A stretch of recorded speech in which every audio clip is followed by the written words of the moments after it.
आगे बढ़ते और शिमला से बड़ी खबर जहां निर्दलीय विधायकों का मामला है ये और बुधवार को हाई कोर्ट में इसको लेकर सुनवाई होनी है। मुख्य न्यायाधीश की कोर्ट में ये सुनवाई संभव है। इस्तीफा स्वीकार नहीं होने पर हाई कोर्ट में विधायकों ने अपील की है और होशियार सिंह, आशीष शर्मा और केएल ठाकुर ने विधानसभा की सदस्यता से इस्तीफा दिया, लेकिन अभी तक उनका इस्तीफा स्वीकार नहीं किया है और इसको लेकर अब निर्दलीय विधायकों ने हाईकोर्ट का रुख किया है। मुख्य न्यायाधीश की कोर्ट में सुनवाई संभव है। इस्तीफा स्वीकार नहीं होने पर हाईकोर्ट में विधायकों ने अपील की है और शिमला से आपको ये बड़ी खबर इस वक्त दे रहे हैं। निर्दलीय विधायकों का ये पूरा मामला है। बुधवार को हाईकोर्ट में इसको लेकर सुनवाई हो सकती है, यानी कि आज मुख्य न्यायाधीश की कोर्ट में ये सुनवाई संभव है। गौरतलब है कि विधानसभा पुस्तकालय परिसर के बाहर भी ये तीनों निर्दलीय विधायक हाल ही में धरने पर बैठ चुके हैं। स्पीकर के रवैये से ये लोग नाराज हैं, उनके रवैये पर भी सवाल खड़े कर चुके हैं। और राजेंद्र हमारे सहयोगी इसी खबर पर ज्यादा जानकारियों के साथ जुड़ गए हैं। राजेंद्र, क्या संभावनाएं लग रही हैं कि निर्दलीय विधायकों के इस मसले पर आज हाईकोर्ट में सुनवाई हो सकती है, क्योंकि इन्होंने अब कोर्ट का रास्ता अख्तियार किया है? राजेंद्र।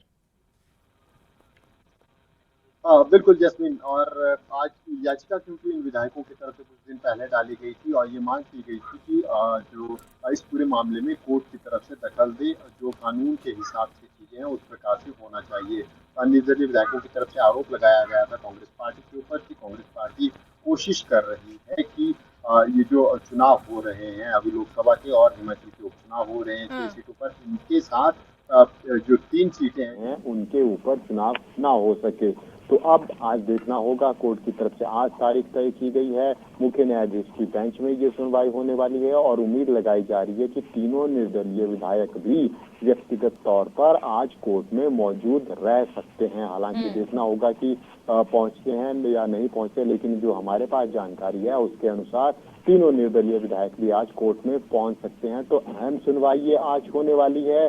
अगर कोर्ट की तरफ से कोई आदेश जारी किए जाते हैं, क्योंकि आज ही जैस्मिन अंतिम दिन भी है जो स्पीकर की तरफ से रिप्लाई मांगा गया था। तीनों निर्दलीय विधायकों को व्यक्तिगत तौर पर उपस्थित होकर स्पीकर की तरफ से रिप्लाई भी मांगा गया है रेजिग्नेशन के ऊपर। तो क्या आज ये तीनों निर्दलीय विधायक रिप्लाई देने भी स्पीकर के पास जाते हैं या फिर रिप्लाई नहीं देते हैं और यहाँ हाईकोर्ट की सुनवाई के बाद अपना निर्णय लेंगे कि हाईकोर्ट का क्या रुख रहता है? उसके बाद फिर ये तीनों निर्दलीय विधायक आगे की रणनीति बनाएंगे। लेकिन अभी तक क्योंकि इंतजार किया गया है, भाजपा में अब तीनों निर्दलीय विधायकों ने शामिल होने की घोषणा कर दी है और भाजपा के ही सहयोग से अब चुनाव प्रचार में भी अपने अपने विधानसभा क्षेत्रों में जुट चुके हैं। हालांकि इन 3 सीटों के ऊपर अभी कोई इलेक्शन का शेड्यूल जारी नहीं हुआ, लेकिन अपनी तरफ से तैयारी तीनों निर्दलीय विधायक कर रहे हैं। तो ऐसे में अब देखना होगा कि आज कोर्ट की तरफ से क्या आदेश आते हैं, पूरे मामले की सुनवाई होती है और उसके बाद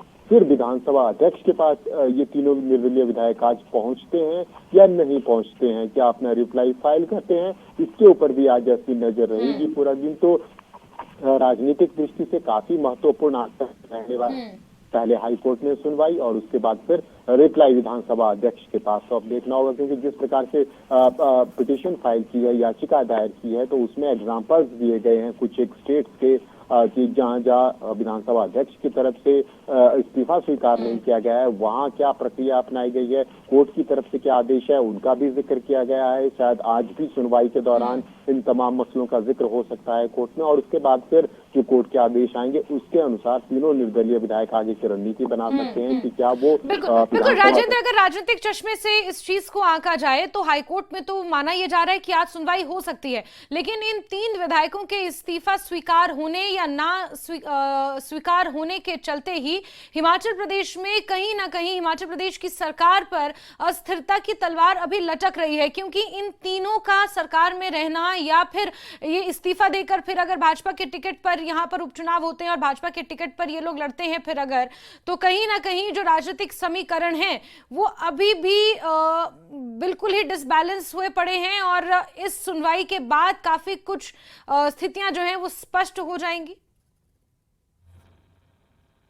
बिल्कुल जैस्मिन, अभी हम कह सकते हैं कि अनसुलझे सवाल हैं और पूरी कहानी विधानसभा के गणित की अनसुलझी जैसी है। कांग्रेस जरूर क्लियर कट 34 के ऊपर मौजूद है विधानसभा में, लेकिन भाजपा की जो स्थिति है वो अभी क्लियर नहीं है। 6 सीटों पर यहाँ चुनाव हो रहे हैं, 3 सीटों पर अगर आज कोर्ट की तरफ से आदेश आता है, क्योंकि संवैधानिक रूप से अगर हम कहें तो विधानसभा अध्यक्ष का विशेषाधिकार है हम्म। स्वीकार करना, और उसके मतलब उसके ऊपर अंतिम निर्णय लेना विधानसभा अध्यक्ष का ही अधिकार है। जो अभी तक की कार्रवाइयां और तमाम चीजें आई है, लेकिन वोट का रुख काफी महत्वपूर्ण रहेगा, और उसके बाद अगर इस्तीफा स्वीकार होता है तो फिर ये तीनों चुनावी मैदान में आएंगे। फिर 9 सीटों हम्म। के ऊपर इलेक्शन हम कह सकते हैं। तो अभी तक हिमाचल विधानसभा की जो कहानी है, जो पहेली है, वो सुलझी हुई है। खासकर अगर 4 जून तक हम कहें तो स्थिति स्पष्ट होने वाली नहीं है, क्योंकि 4 जून को ही उपचुनाव के नतीजे आएंगे, और हम्म। अगर इन 3 विधायकों का इस्तीफा भी स्वीकार कर लिया जाता है तो उम्मीद लगाई जा रही है तो वो भी शेड्यूल, क्योंकि समय है अभी, तो हो सकता हम्म। है कि वो भी शेड्यूल 1 जून को ही इन 3 सीटों पे वो ऊपर भी चुनाव हो जाते हैं।